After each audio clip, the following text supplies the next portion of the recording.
Hi, and welcome to Quilting with Lori. My name is Lori Dickman. Today I'm going to be sharing with you my process of how I cut, sort, and organize my scrap stash. I have a lot of scrap remnants that I've been collecting over the last few months, and I need to get them cut and sorted so that I can use them. I need specific sizes also for some projects that I have coming up, so I'll share all of that with you. Everything that I'll be teaching here in this video today is something that you'll find in my Speedy Solutions techniques book. I have a couple of books that have to do with your scrap stash. This is the techniques book. It walks you through step by step everything you need to do to cut, sort, organize, and store your scrap stash so that it's ready to make beautiful quilts. There are also 5 scrappy patterns in there, and then the corresponding patterns book. There are an additional 12 scrappy patterns here. I'll link this out on my website so that you can find this in case you're interested in those. But I'm going to be teaching you today on what I use, the techniques that I use to actually get this done. All right, I've brought you to my tabletop. In this container here, I've had this next to my sewing station here, and as I have been cutting up remnants or creating quilts, I've been throwing the remnants in here. I also have a lot of small crumb pieces in here, and I will continue to just put those tiny crumb pieces in here. There's just a lot of crumbs, and I'm going to be doing another video on that in just a little bit. But first, I'm needing to get some scraps cut up that are 2.5-inch squares, 2.5-inch strips, and 3.5-inch squares.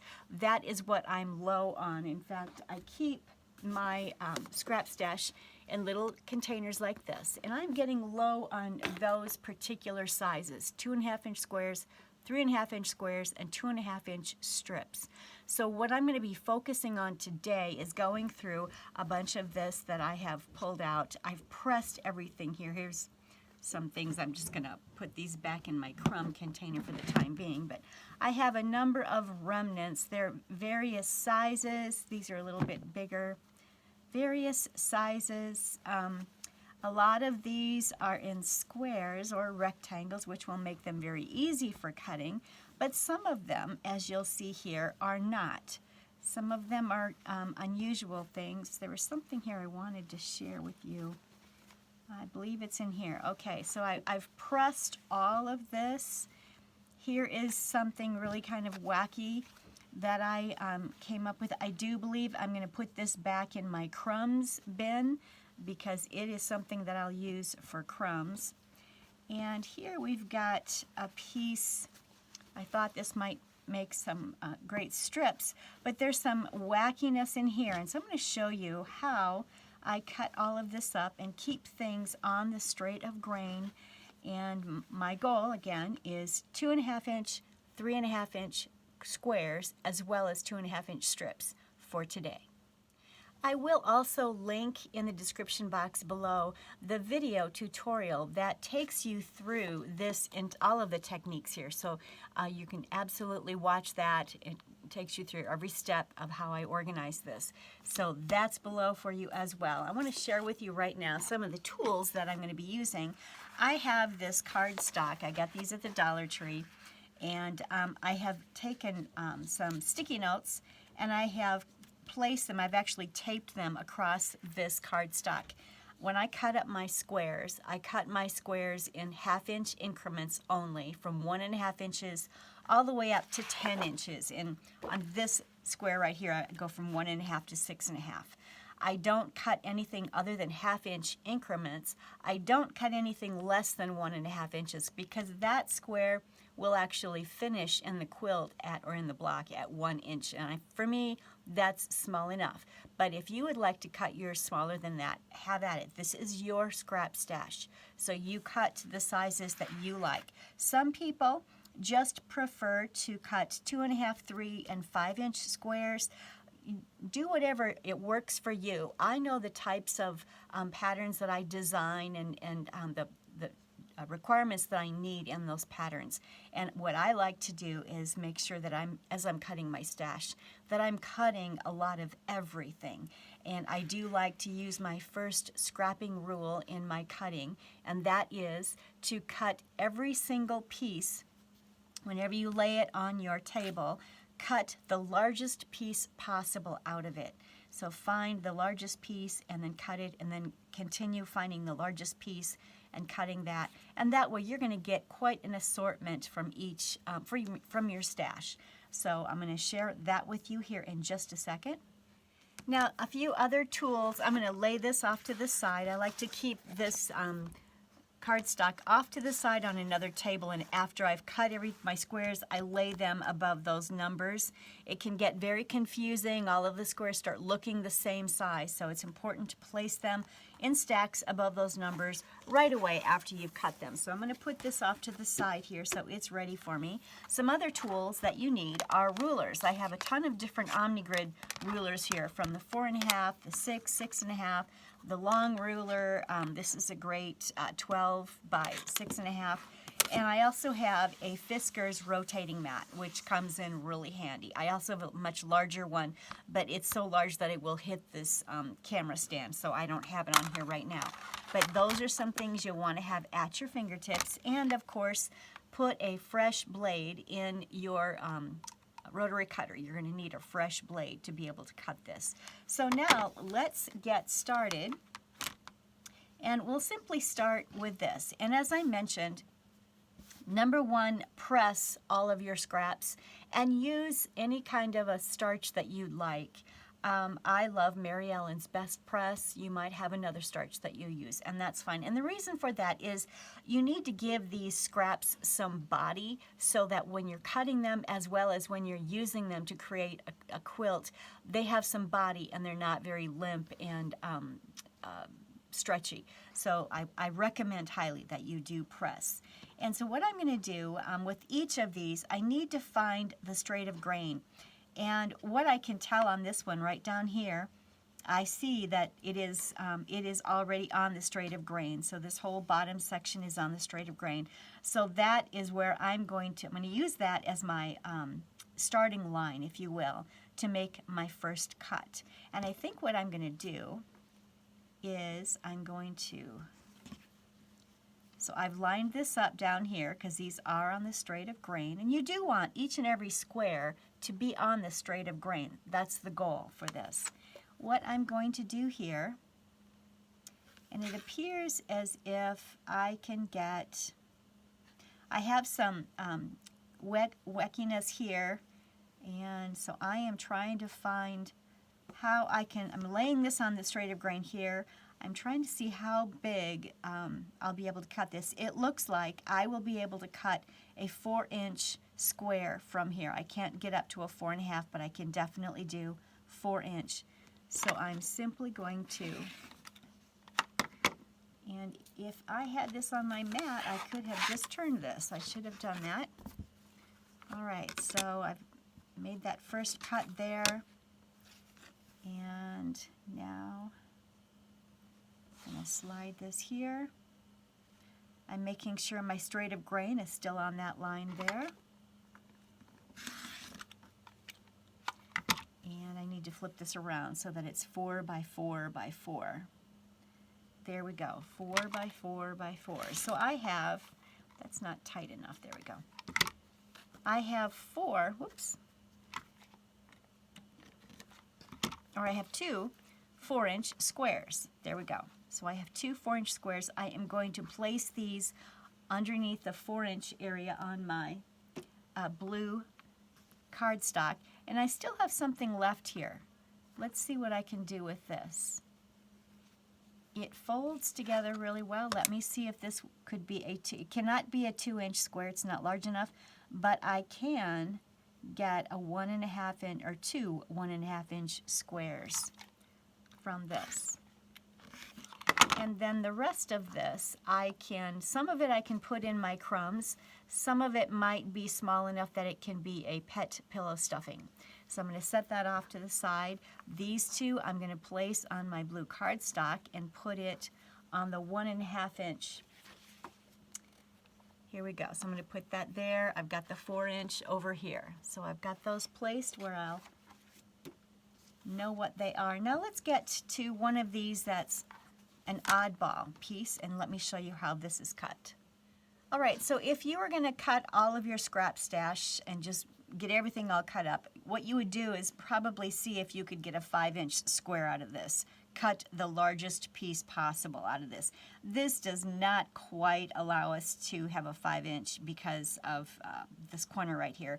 4.5 would be great, so we could cut a 4.5-inch square out of that, and then we could cut some more squares out of this. However, as I mentioned earlier, I am looking for 3.5-inch strips and 3.5-inch squares, 2.5-inch squares, and 2.5-inch strips.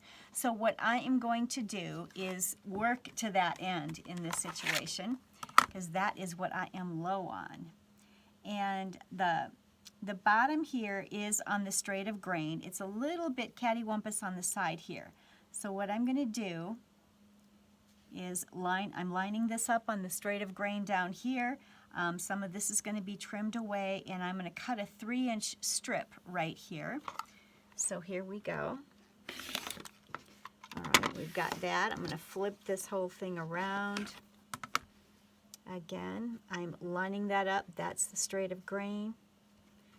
Get rid of this right here. All right. And here we go.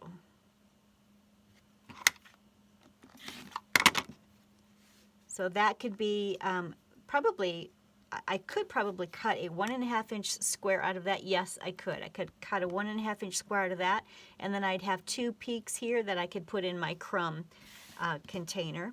And this one we will cut into 3-inch squares. I actually had wanted to make this 3.5, and I accidentally cut 3. Oh wow. That's what I've got. So here we've got 2.5. Yes, I can get a 2.5-inch square out of that. This can be pet pillow stuffing. So I'm going to place these 2 pieces on my blue cardstock, 3-inch squares, 2.5-inch squares. So they are ready to go. Now let's look at this really oddball one here. As you can see, it's I have no idea what was cut out of there. Obviously, some sort of an applique piece had been cut out of that. So what you could do is start cutting strips. So let's go ahead and do that. I am going to cut a 3.5-inch strip from this side.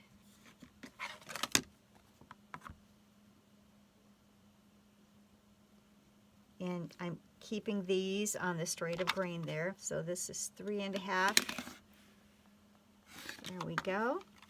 So that's a strip. I could, if I wanted to, subcut this into squares, or if you're needing the 3.5-inch strip, you could certainly keep it as is. I'm going to go ahead and cut mine into squares. So there's that one. Here's another 3.5-inch. And I think I'm going to be able to get, so these are 3.5-inch squares. I'm putting them right away on the 3.5-inch spot. And this is going to be 2.5. So there we go. So you can use any of these rulers. You can even use a tiny 2.5-inch ruler. It's just whatever I happen to have in my hand is what I'm using as I'm cutting this up. So out of that piece, there really isn't much that goes to waste at all, and actually none of it's going to go to waste because I am simply going to use it in my crumb stash. And if it's too small for my crumb stash, then it is going to be put in a pet pillow for stuffing. So now I've got a 2.5-inch square here, or strip. I'm going to go ahead and just cut some of these up because I do need some of those. There's 2 2.5-inch squares. There are 4.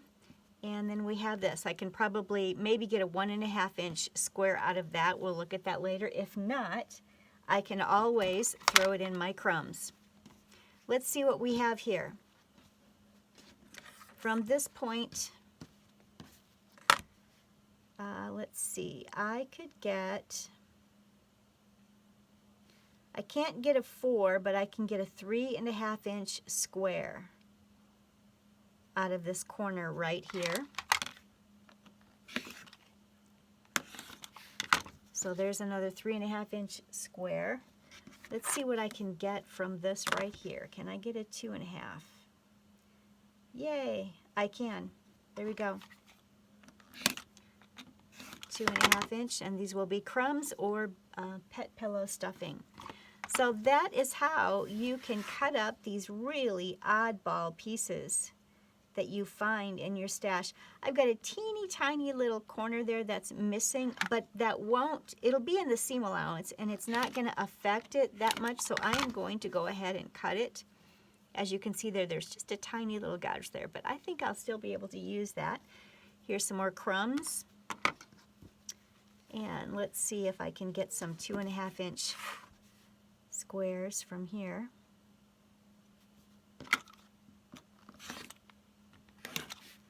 There's one.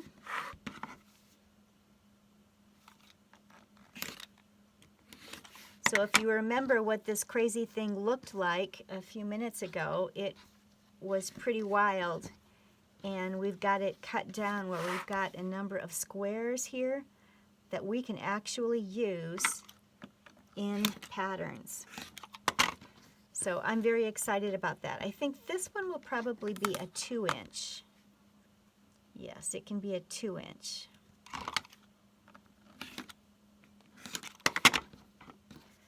So let's put that there.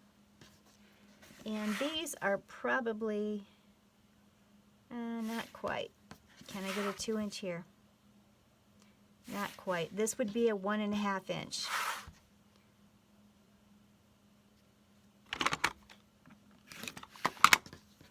So I'll cut that into some 1.5 inches, and this is all that was left out of that, and a lot of this I can use in my crumb quilting. In fact, I could even use that in my crumb quilting if I wanted to. So I'm going to put that all to the side, and so far here is what we have. We have a number of 2.5 inch squares. We have some 3 inch squares, some 3.5 inch squares, some 4, and my 1.5 inch flew away. Here we go. So that's what we've got so far. One thing I wanted to point out, I've been going through and just cutting things up here. I have a couple of strips that are 2.5 inches wide, and they're probably, let's see, how long are they? They're only 21 inches long, and you can certainly keep those in your strip stash when you're making smaller strip sets. It comes in real handy.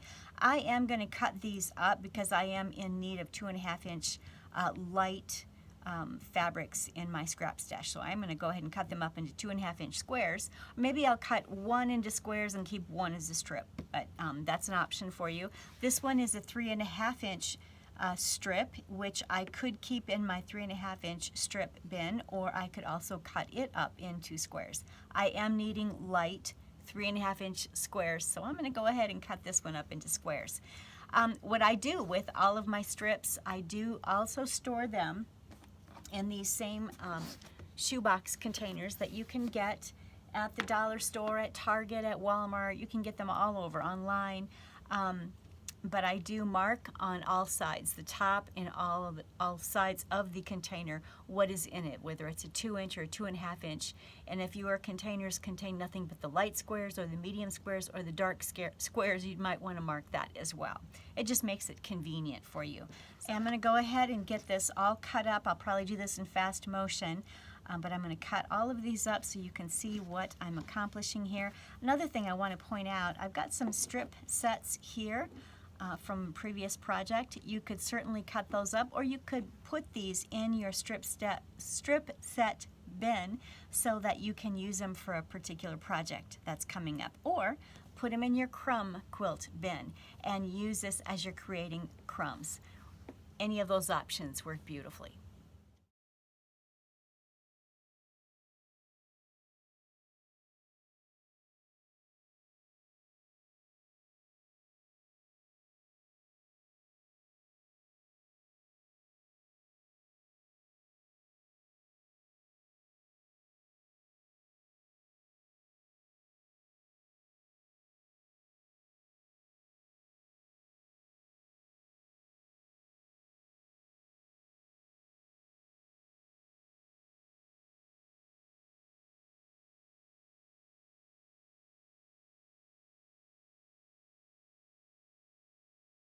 All right, so this is a piece of fabric that has a seam allowance in it, and I could pick that out, I suppose, but I'm not going to worry about picking that out. I am simply going to fold this here and trim away. It is on the selvage, so I'm getting rid of the selvage. You should never allow selvage to be in your squares or in your quilt. That does affect how the quilt hangs. So I've gotten rid of the selvage and the seam, and now I have a straight edge there from which I can cut. I'm going to cut some 2.5-inch squares. Whoops, I messed up here. Let me get that back lined up again. Okay.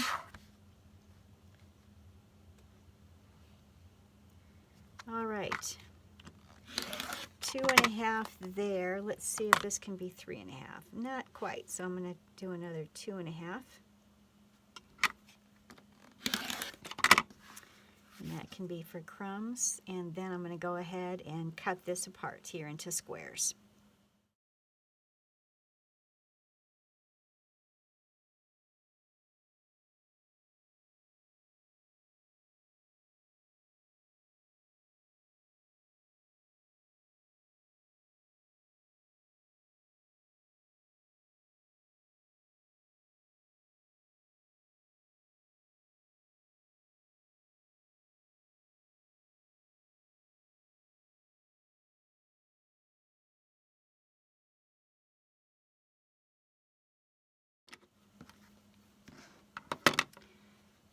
I'm really racing through all of this. I only have this much fabric left to cut up. The rest of it has been cut. Let me see if I can bring it over here.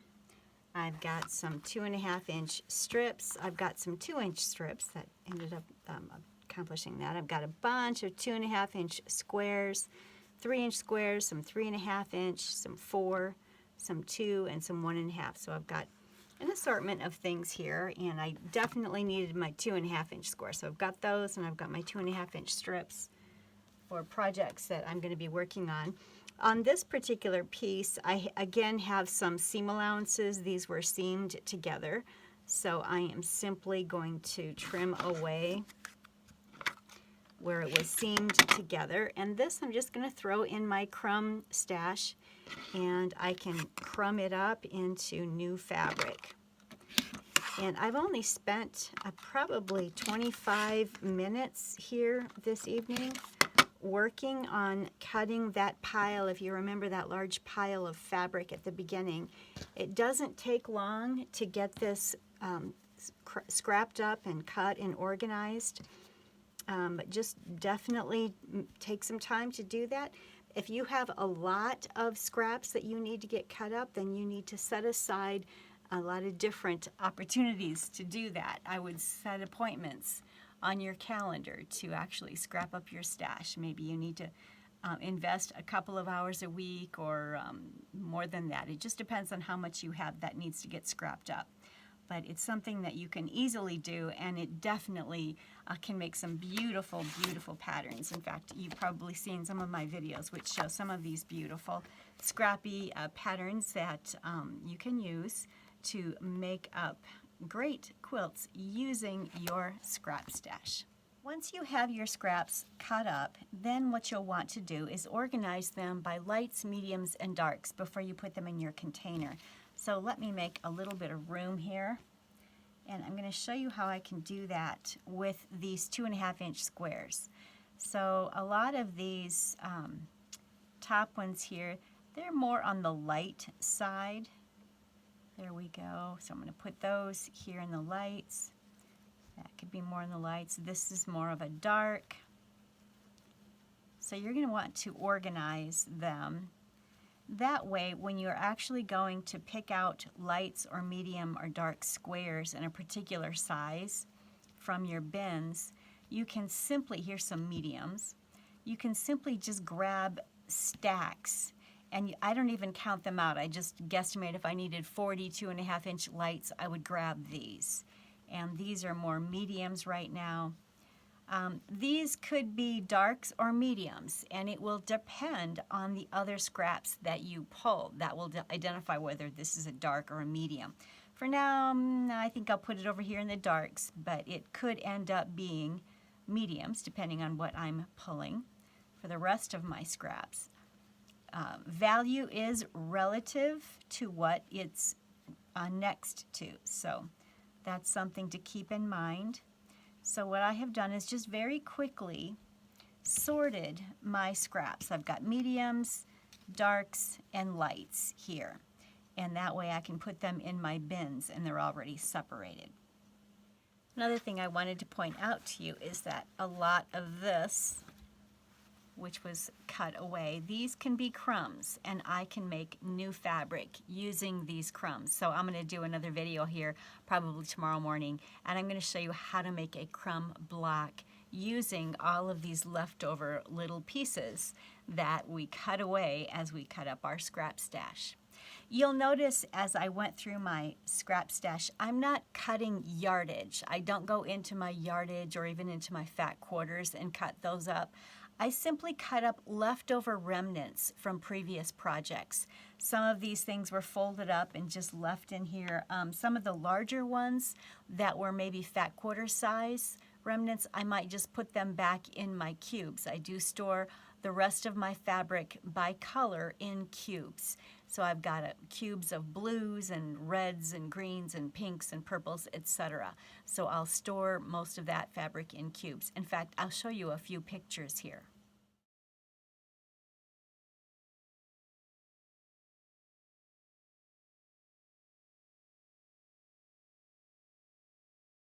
When I store my strips in my bins, I also sort them in the darks, mediums, and lights as well, so that as I'm going in to try and create a strip set, I can grab the lights that I need, or the mediums and the darks, and put those strip sets together. I am working on a project that's using a scrappy 9 patch. There are 4 9 patches of these 2.5-inch squares in this. I just did a video on this this past Monday, so I'll link that in the description box below in case you're interested in it. But this is where I was running out of the colors or the values that I was needing. And within the values, I'm also trying to keep the colors of this quilt in the blues and the reds and the lights so that it will coordinate with my front room. And when you hear that video that I'll link below, you'll understand what I'm trying to accomplish with that. So that is what I'm making. I've now got plenty of 2.5-inch squares so I can continue making these wonderful little 9 patches. This is a fun block, a very easy block. You're simply creating 9 patches and sewing them together into a 12.5-inch square. And definitely check out that link below so that you can see how this one goes together. So now I'm going to carry this over to where I store all of these. I store all of these containers in a bookshelf. And any way I throw these containers in the bookshelf, I can see what's in there because I've got the label on it. So definitely get a labeling machine. So I'm going to go ahead and put them all away where they need to go. And this 2.5-inch container, obviously I'm going to keep here at my sewing machine because I've got to get to work. I have a project that I need to work on. But I just wanted to share with you how I was cutting up some of this stash that I had so that I could obtain the 2.5-inch squares that I'm needing for this project. Thank you so much for stopping by today and checking out my channel and seeing how I scrapped up my stash. I hope that you'll try it. If you have any questions about it, don't hesitate to contact me through my YouTube channel here or go out onto my website. You can contact me out there. And again, I do have links to the videos and the books that I have in the description box below, so check that out. If you do like the content that I provide you, please don't forget to like and subscribe and share these videos with your friends, with your quilt guilds. That does help my channel to grow and to get out to other quilters just like yourself. So I'm going to get to work. I've got a project I've got to get working on.